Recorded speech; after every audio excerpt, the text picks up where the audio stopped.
السلام علیکم ورحمۃ اللہ۔ خوش رہنے کا چوتھا اصول یہ ہے کہ صبر کرنے کی عادت ڈالیے۔ دیکھیں، زندگی میں پریشانیاں بھی آئیں گی، تکلیفیں بھی آئیں گی، بیماریاں بھی آئیں گی، نقصان بھی ہوگا، لوگ بچھڑ کر بھی چلے جائیں گے، پیارے عزیز فوت بھی ہو جائیں گے، ہمیں بہت ساری ایسی خبریں سننے کو ملیں گی جو ہمارے لیے پریشانی کا باعث ہوں گی۔ تو ایسے میں دو راستے ہوتے ہیں۔ ایک راستہ ہوتا ہے بے صبری والا، جو کہ سراسر پریشانی کو دعوت دینے والی بات ہے۔ جب انسان بے صبری کا مظاہرہ کرتا ہے تو اس کی پریشانی میں کمی نہیں آتی ہے، بلکہ اس کی پریشانی میں اضافہ ہی ہوتا ہے۔ اور دوسرا راستہ ہوتا ہے صبر والا۔ صبر پریشانیوں، مصیبتوں، نقصان اور ہر قسم کے دکھ اور درد کا مقابلہ کرنے کے لیے ایک بہت بڑا ہتھیار ہے جو اللہ رب العزت نے ہمیں عطا کیا ہے۔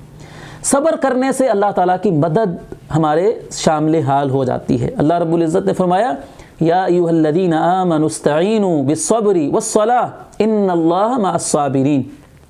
ایمان والو، صبر کے ساتھ اور نماز کے ساتھ اللہ تعالیٰ کی مدد حاصل کرو۔ اگر تم اللہ تعالیٰ کی مدد حاصل کرنا چاہتے ہو کہ اللہ تمہاری مدد کرے، اگر تم یہ چاہتے ہو تو نماز پڑھو اور صبر کا مظاہرہ کیا کرو، اللہ تمہاری مدد کرے گا۔ اور اللہ تعالیٰ صبر کرنے والوں کے ساتھ ہوتا ہے۔ صبر کرنے والوں کو یہ سمجھنا چاہیے کہ میں بے یار و مددگار نہیں ہوں، میرا خالق، میرا مالک، اس کی مدد، اس کی نصرت میرے ساتھ ہے۔ تو صبر کرنے سے انسان کو حوصلہ ملتا ہے اور وہ پریشانیوں کا مقابلہ بڑے جگر کے ساتھ جو ہے وہ کر سکتا ہے۔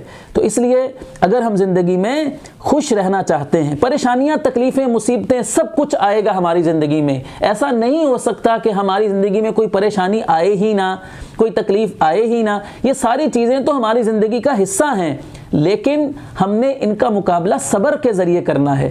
صبر کیا ہوتا ہے کہ ہم اللہ تعالیٰ کی تقدیر پر ایمان لائیں کہ جو پریشانی آنی تھی وہ تو آ گئی، جو نقصان ہونا تھا وہ ہو گیا، جس نے فوت ہونا تھا وہ ہو گیا۔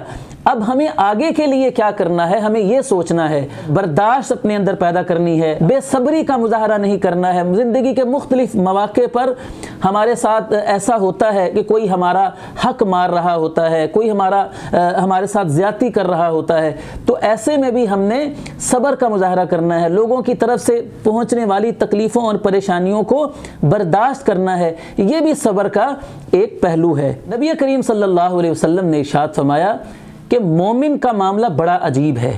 ایک مومن کی زندگی دوسرے لوگوں کے مقابلے میں ایک عجیب طرح کی زندگی ہوتی ہے۔ فرمایا ایسا صرف مومن کے ساتھ ہی ہوتا ہے۔ کیا ہوتا ہے مومن کے ساتھ؟ کہ جب اس کو کوئی تکلیف پہنچتی ہے تو وہ صبر کرتا ہے، تو یہ صبر کرنا بھی اس کے لیے بہتر ہے۔ صبر کرنے سے اس کی پریشانی بھی دور ہو گئی اور اس کو اجر و ثواب بھی مل جاتا ہے۔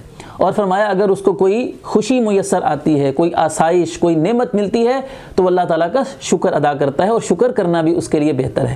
تو ایک مومن ساری زندگی میں یہ دو ہی کام کرتا ہے، یا صبر کرتا ہے یا شکر کرتا ہے، یا صبر کرتا ہے یا شکر کرتا ہے۔ اسی طرح اس کی ساری زندگی خوشیوں کے ساتھ گزر جاتی ہے۔